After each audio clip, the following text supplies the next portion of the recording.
wondering if any of you recognize this logo. Anyone recognize that? Anyone? A couple of people. What is it? Air Jordan. Now, if you'd asked me a week ago what that was, I would have said a guy with a basketball. I didn't really know it either. Air Jordan, by the way, is a Nike basketball shoe. Now, I didn't know anything about this until this past week when a movie was recommended to me, the movie called Air. Now, please do not consider this an official pulpit recommendation because there are a few colorful words in this movie. But other than that, it's a pretty good movie. It stars Matt Damon, who plays the role of the marketing executive at Nike who made this shoe happen. Now, what was unique about this? There were three things. It was common in the industry back then, in the early 80s, for the manufacturers of sports apparel to seek sports stars, athletes to get them to wear their stuff. It's been going on for years. But what was unique about this is that this marketing executive came up with an idea. Rather than getting a famous athlete to wear our shoe, let's find a famous athlete and make a shoe specifically for that person. That had never been done before. That was number one. Number two, they wanted to do this with a relatively unknown rookie who was unproven in the NBA. Now, his name happened to be Michael Jordan.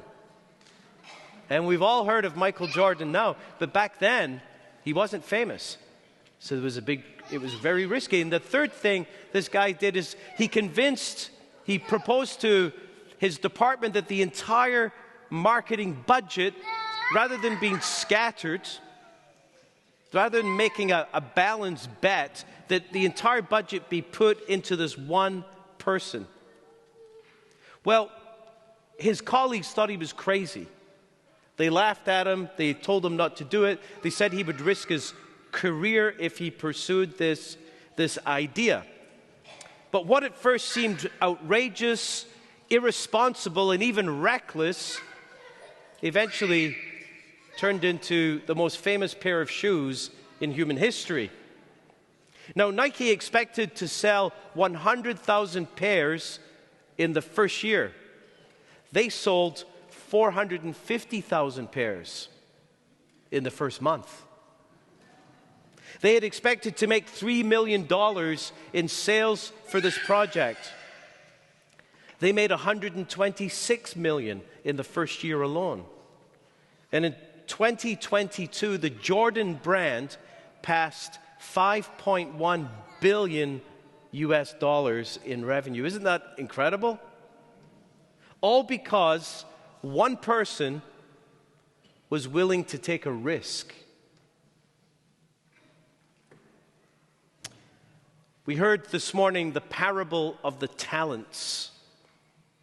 Now, this title can be a bit confusing for us because in the English language, the word talent means an ability, a gift. But the word talent here refers to an amount of money. It was a measure of money in the ancient world. So that's what it means. It's just that metaphorically, it could mean a lot of things. But talent was a word for a sum of money, and the master entrusted to his slaves different amounts of money. 5 talents to one guy, 2 to another, and 1 to another. I'd like to make 3 observations about this parable. The first observation is that what is given is of great value. It's not chump change. It's not pocket money. A talent was not so much an amount of money as it was a weight. 1 talent during the Roman Republic weighed 33 kilograms, about 73 pounds. So we're talking 73 pounds of gold. You get it? 1 talent in today's money, 1 talent of gold would have been worth approximately $2 million. So even the guy that got one measly talent, that was $2 million. One guy got 10 million, one got 4 million, and one 2 million. What is given to us is of greater value than we think. And the Lord has entrusted so much to us. Think of what we have been received, that we can so easily lose sight of its value and worth in the daily grind of everyday living. We've been given the gift of life, the gift of so many opportunities, the gift of friendships and relationships and family, the gift of faith, the gift of church. What we have been given is of great value. Second observation, the Lord expects a return on the investment. He was expecting his slaves to increase the money that they had been given, and to grow what was given, not to bury it in the ground. And the parable actually, it's kind of harsh, isn't it? It's harsh. This guy who thought he was doing the right thing by burying his money in the ground ends up losing everything. It's harsh because the Lord expects a return on the investment, that we will receive what is offered and that we will increase it, we will grow it. And so it is in our own lives as well. And thirdly, we will be held accountable. That's what the parable is about. The master returns and there is an accounting about what they did with what was given. There will be a reckoning. And if we're not willing to grow what was given us, it will be taken from us. To invest and grow what we have received in every part of our lives always involves risk. Everyone say risk. Risk. However, if we never risk, we risk losing everything. Because to live is to risk. Isn't it true? To live is to risk. Living is risky business. Think for a moment of the significant moments in your life. I bet you that they all involved a degree of risk. I mean, are there any married people here? That was pretty risky, wasn't it? Any parents? Think about the risk of moving from one country to another. My family moved in 1982 to Canada. I think how many people are here in church this morning who moved to Canada, left a home country? That was risky, wasn't it? Very, very risky. Leaving a job or moving to a new city, taking a new job, choosing a career, all of these things that give us life were born out of risk. It's like that in our natural lives, and it's also like that in our supernatural lives. The parable today tells us that to live a life of faith means that we must be willing to risk. We must risk if we're to grow spiritually and bear the fruit of the kingdom that God expects from us. Playing it safe is not an option for followers of Jesus, or for a parish, or for the church as a whole. This is true in our natural lives, and it's true supernaturally. In our natural lives, if we only ever play it safe, we'll never truly live life to the full. We'll never leave the shallow end of the pool. And supernaturally, Jesus was clear. He once said that if you seek to save your life, you'll lose it. But if you lose your life for my sake, you will find it. I truly believe that one of the greatest contributors to the decline of the church in the Western world is the inclination to stay in the safe zone, to play it safe, to avoid risk. Now, I'm not a poker player. Any poker players here?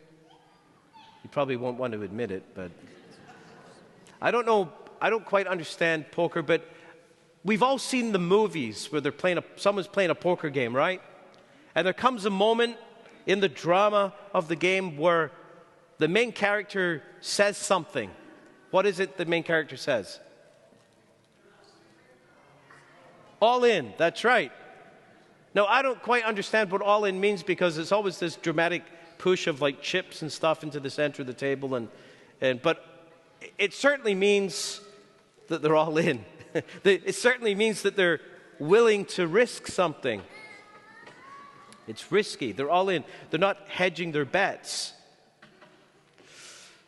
The question for us is, are we all in? Are we willing to risk that? Risk is not the same as being reckless, but this is the life we're called to live personally and as a parish. I mean, think of our spiritual ancestors who contributed to our own faith and our families down through the generations. Think of the spiritual ancestors who built this parish, who built the church in Dartmouth. We are here today because many of our ancestors were all in. They didn't hedge their bets.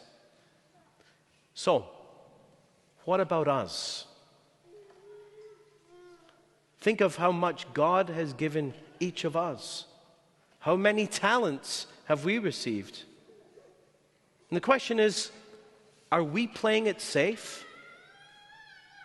What are we willing to risk to invest in the kingdom of God? Now, in truth, many of us have risked much over the last 4 years. For those of you who might not be aware, our parish went through a lot of changes. We were merged with other churches, and it's been very difficult, a very difficult 4 years. We've risked much. And many have shown great courage as we've moved into the future. But we need to encourage each other to keep on going, to not drift into the safe zone.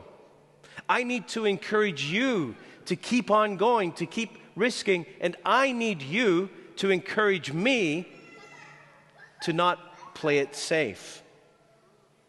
See, we cannot be overcome with fear. It was fear that caused the last slave to bury his talent. Remember what he said? He said, "Master, I knew that you were an exacting master, and I was afraid. I was afraid, so I buried my treasure in the ground." He sought to simply keep what he had because he was afraid of risking it. But because he did that, he lost everything. So I invite each of us to ask ourselves, where is fear operating in my life right now? Where is fear preventing me from risking to live? How is fear operating in my personal life, in my relationships? How is fear operating in my spiritual life? You know, so often we can stay in the shallow end of the pool in the realm of faith. We can keep God at a polite distance. We don't want God to get too close in case he messes up our life. We're afraid. How is fear operating in my relationship to this parish, my involvement in this parish?